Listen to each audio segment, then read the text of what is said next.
Hi everyone, welcome to another episode of Sunday Speaks. I, as always, am Cheyenne, and today I'm here with. Hi, how are you? Glynis Burke, Dolan from Closter, New Jersey. Glynis, you've been on here before, but just for anyone who hasn't seen the previous episode where you were on, would you like to talk a little bit about yourself? Okay. Thank you for inviting me on, Cheyenne, and thank you, Nancy.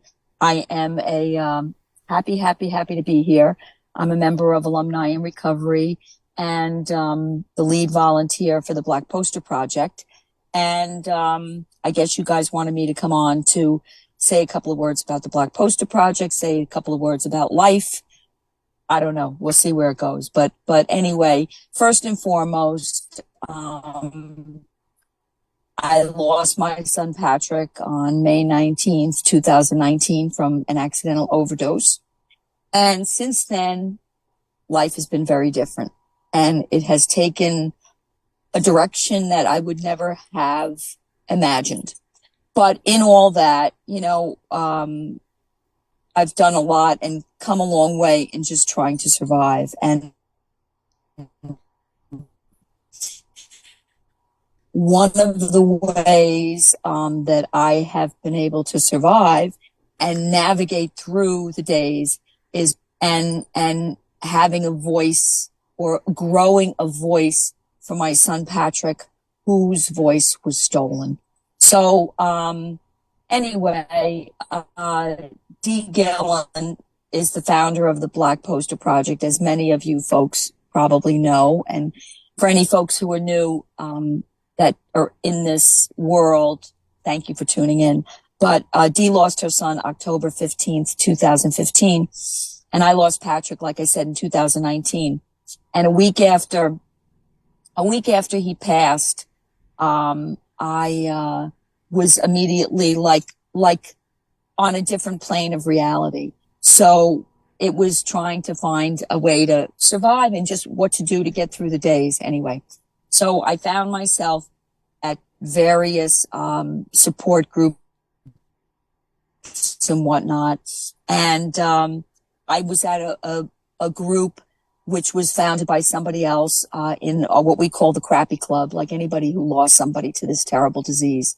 But I found my way to Hope and Healing, which is a group that was also founded, I think, in January of 2015. Hope and Healing for those folks who have lost someone to this insidious disease. And I think Nancy LeBeau showed up one night, and I don't know if Dee was there, but at that time they were planning for their first walk for recovery, which was November 3rd of that year.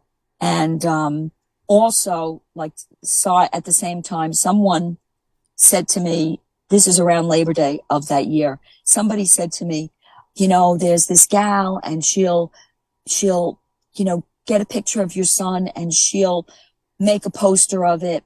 And it was Labor Day 2019.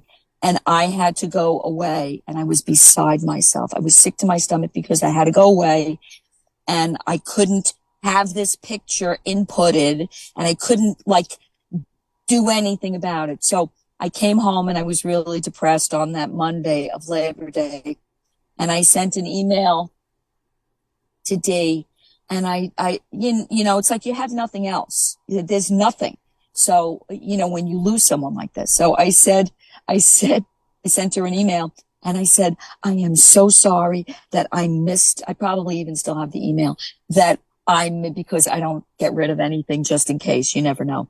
Mm-hmm. So I sent this email to her and I said, I'm so sorry I missed this and I really wanted to be a part of this. And if you ever have another opportunity, please don't hesitate to reach out to me. I would love to be a part of it. So she said, send me a picture and the rest is history. And it just, Patrick was part of that walk. And, it was very impactful. And, there was music, there was all kinds of things. It was really, really well orchestrated. But, they also did this thing called Say the Name. And, for anybody who lost someone. It was just like another validating aspect of it. It meant a lot for me. I was able to get through the rest of that day. And then the next day, what am I going to do? I'll figure it out. So, I became involved with the Black Poster Project. And so when she started back then, it was one poster, and I believe it was 50 posters in Piermont, New York. And so today we are well over 700 posters is the full project. And we travel this silent memorial anywhere that they will have us. And so Saturday, August 31st is Overdose Awareness Day, International Overdose Awareness Day. And we're going to be at St. Patrick's Cathedral, which is a really big deal. The project has so much impact. And when you take these beloved souls out and they line up into the pews and is filled with surround sound, we have, 12 remote speakers with a very specific musical score. And you hear this in the confines of the church, or the cathedral, or wherever we are. It's pretty mind blowing. And then you take the time and you navigate through the stories of all our beloveds. And every story is a personal story. All of these sons and daughters and cousins and, again. And it's really important to have them recognized and to know that their lives have not been taken in vain. And there is a purpose. I mean, a couple of years ago, we always had a goal that one of several goals. This is not the end game by any means, but we always said, we need to be at St. Patrick's Cathedral. We need to be here. We need to be there. This is what we need to do. And, we manifested it and it came true. A year ago, we were over at the Cathedral of the Sacred Heart Basilica in Newark. And therein started the direct path to get us to St. Patrick's Cathedral. So we're really, really excited about that. But more importantly, it's important to all of us, but more importantly, it is about the long-term message about eliminating stigma and, putting pain to purpose to try to make a difference. We're involved with a lot of organizations. We've hooked up with the New Jersey DEA, the Drug Enforcement Association, and they are, proponents of us. And the Bergen County Prosecutor's Office is a big time supporter, and we work hand in hand with them. We go into high schools, middle schools, all over the place. And it's really, Prosecutor Macella's goal was to have us in every single school at some point. And we take a streamlined or a condensed portion of the project, a couple of hundred posters, and we bring that out. And in conjunction with Alumni in Recovery, there's speakers, there's somebody that tells their story of survival. And then there's also the other side of the hideous coin where there's family survival, where these families and folks or parents have experienced the ultimate loss, and they go and they share in the hope of conveying information to other families so that they do not have to endure what we have gone through. So is that a half a nutshell? That's a little bit about what we do. So how does it feel finally being in St. Patrick's Cathedral? Like, what is that like, having reached one of your goals? Well, I'm a rather spiritual person. I've been in St. Patrick's Cathedral several times. So, I'm a candle lighter, and I will stop in at churches all over the place just to light a candle. For my son's name was Patrick, is Patrick. But I will stop in. And so it's really a special place with a lot of energy. And, it just tells me that we are on a mission, we are in motion, and we are moving forward. And this is just a stop along the way, and so we're here now. Now what? I expect to have a broader stroke and coverage of this. I expect to be down in Washington, D.C. I expect to be before, legislative committees, and we want to do more, and we will, So, when we're in a place like St. Patrick's Cathedral, or anywhere else for that matter, but the cathedrals and the churches and the houses of worship are just so incredibly filled with history and energy and spirit. And when the posters come out and all the volunteers are there, you can really feel the energy, like it is, invigorating is the wrong word, but you know what? There's a sense and there's a calm. There's always the sadness of the loss, but they are with us, and you can feel it. It's palpable. It's there. It's strong. And it also, it's almost like you need a fix of it. It gives us the fortitude and the energy and the spirit to carry on. It really does. Unless you walk in the shoes, and that's a whole other thing. We want to help others in any way we can, in the hopes that they don't ever have to get to where we got to accidentally. There is stuff and elements that families can do. It's all about education. It's all about, knowing and recognizing the situation and doing what we can, and the first way to start is educating. But, anyone who's involved in any 12-step program, family-wise program, or recovery program is well aware that we can only control what we do. We cannot force anyone into recovery. We cannot force them to be fixed. We cannot fix them, but we can educate. We can be aware. We can be more tuned into what's happening. And, there's a lot of grassroots out there, and, grassroots makes a difference. Mm-hmm. It's one pebble at a time. It's one grain of sand at a time. And many of us band together, and we can make a difference. I'm totally convinced of that. So, yeah. So you're doing this event at St. Patrick's Cathedral in part as an Overdose Awareness Day event. So can you tell me a little bit about why Overdose Awareness Day is so important to recognize, in your opinion?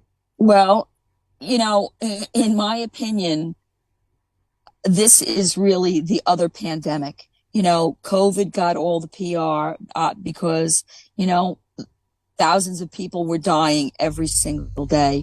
But yet, I think the last calendar year, 109,000 people died in 22 to 23. I mean, the statistics aren't out for the current period of time, but that's another epidemic, and it does not get the attention that it deserves and needs to affect some change.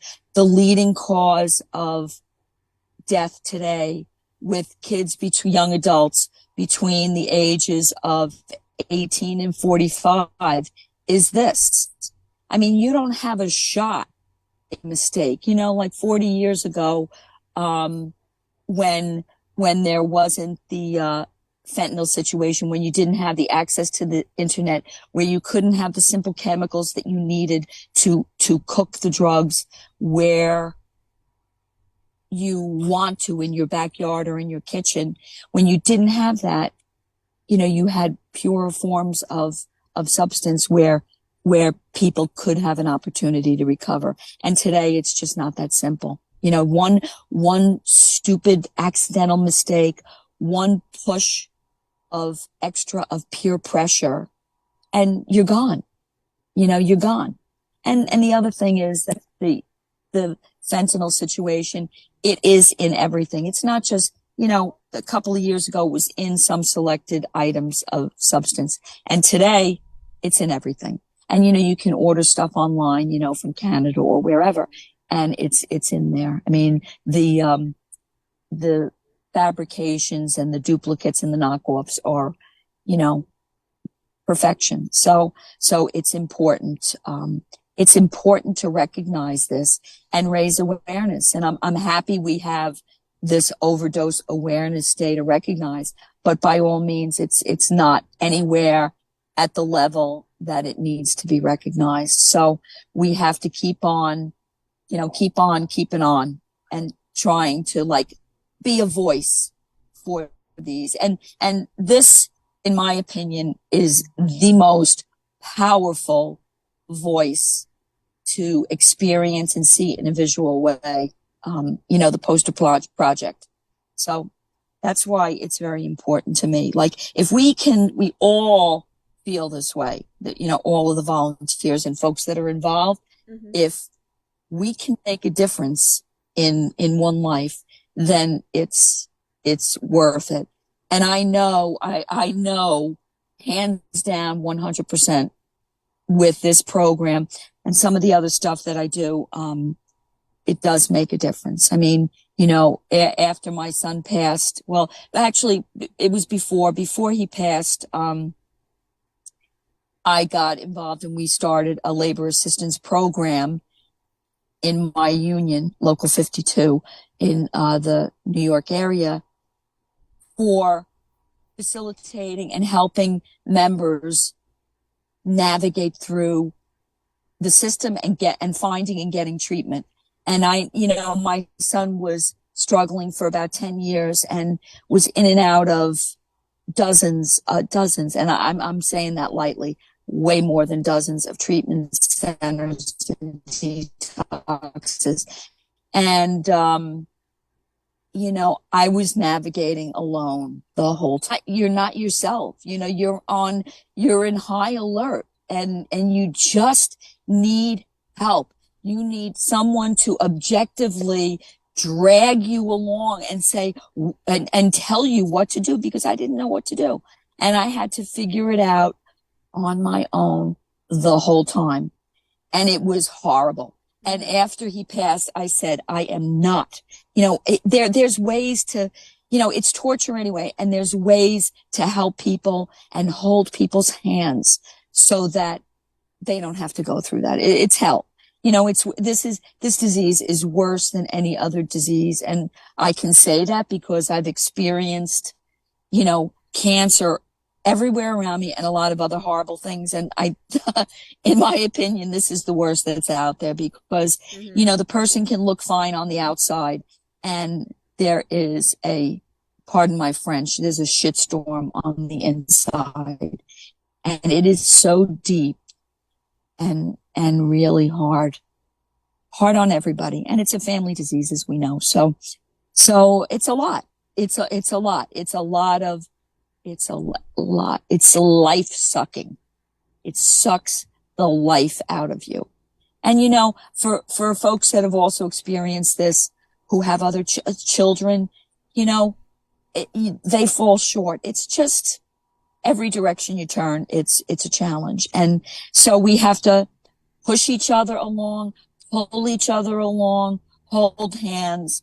And the Black Poster Project is one of the ways that is ever indebted to it, and I'm honored to be a part of it. Okay. Yeah. Glynis, can you hear me? Yes, I can hear you. You kind of were out for a minute, but I got what you were saying. Good. We are out of Okay, time, but good, before we end good. off today, I was just wondering if you could tell me a little bit more about what's in the future of the Black Poster Project, because you had mentioned a few events and fundraisers that you were doing before we got on today. Absolutely.